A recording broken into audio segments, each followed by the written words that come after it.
Actually, yes, I think it's a very valid point, Mr. Pawan, that the insurance, when a person wants to take a health insurance, he wants all his healthcare needs to be addressed by that insurance policy.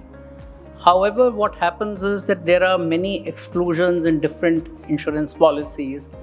Now, one of the exclusion is home care, as you said, that home care is not covered except pre-surgery and post-surgery. They allow some amount of coverage for that. But if these days, when we are shifting towards daycare surgeries and daycare procedures and admissions are being restricted, and they are saying in the not so distant future, what will happen is that we'll have hospitals where there will be either surgeries, patients will come for short stay and get the surgeries done, or patients will come into the ICUs when they are very critically ill. The short stay will become shorter and become less.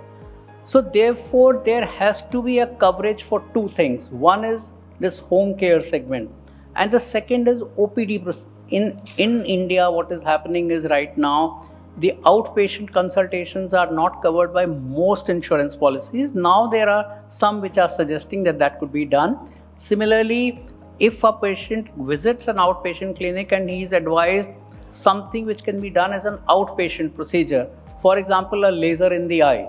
Now, for that patient, if the patient is in the not admitted, then often it's a challenge to get those procedures reimbursed. So, therefore, outpatient consultation, outpatient prescriptions, and outpatient investigation, they need to be covered.